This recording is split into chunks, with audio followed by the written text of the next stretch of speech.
Aryan Khan case के बारे में, शाहरुख खान के बेटे आर्यन खान.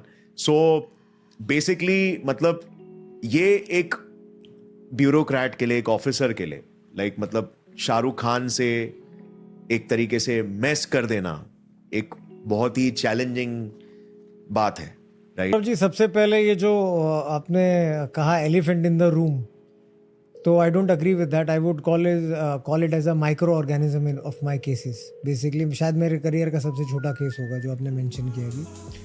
और सेकेंडली मैं उस केस को इतना इम्पोर्टेंस नहीं देना चाहता हूँ.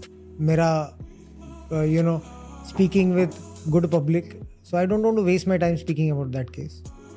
थर्डली मैटर क्योंकि कोर्ट में सब जुडिस है, ऑनरेबल हाई कोर्ट के सामने है, तो मैं उस पर कोई टिप्पणी नहीं करना चाहूँगा.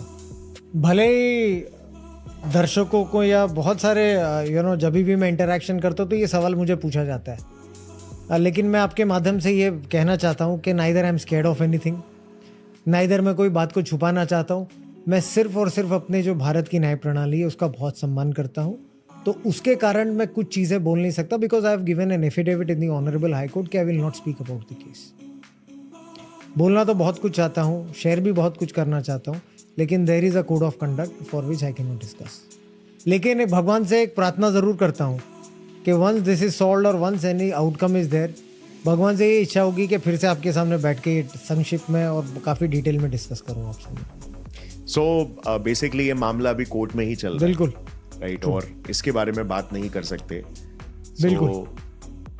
Okay.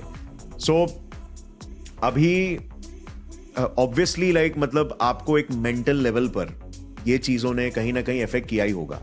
Because like being a human, जैसे मैं परसीव कर पा रहा हूँ कि डेफिनेटली बहुत प्रेशर आया होगा. बिकॉज उसके बाद से बहुत सारे केसेस आप पर होना स्टार्ट हो गए और 9 एजेंसीज लाइक आपके पीछे ऑल ऑफ अ सडन पड़ गई, राइट?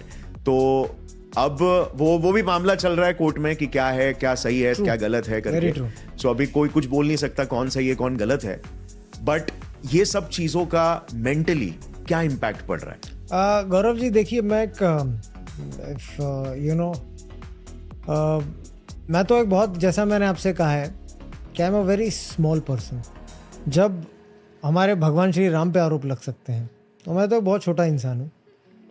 जब हमारी माता सीता पे आरोप लग सकता है तो मैं तो कुछ भी नहीं हूँ बेसिकली.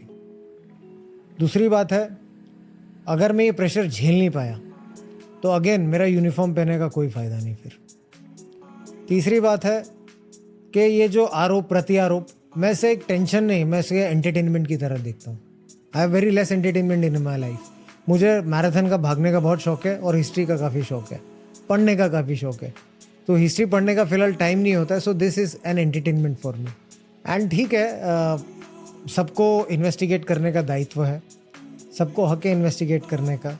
अभी तक मेरे ख्याल से 8-9 एजेंसीज कुछ हुई है. यस, और सब बड़े बड़े भी इसमें इन्वॉल्व है. अगर और भी अगर ईडी, अगर और भी कोई अगर बाकी हो तो I will be happy to face them and to satisfy them. So ये लाइक मतलब इससे पहले ऐसा कुछ नहीं था, but all of a sudden ये 2021 के आसपास, 21-22 के आसपास ये सारी I think it's a very fortunate thing.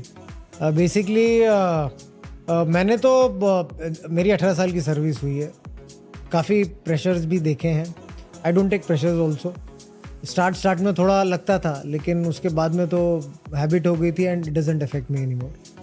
But ये ज़रूर कहना चाहूँगा मैं कि आफ्टर अ पर्टिकुलर एक्शन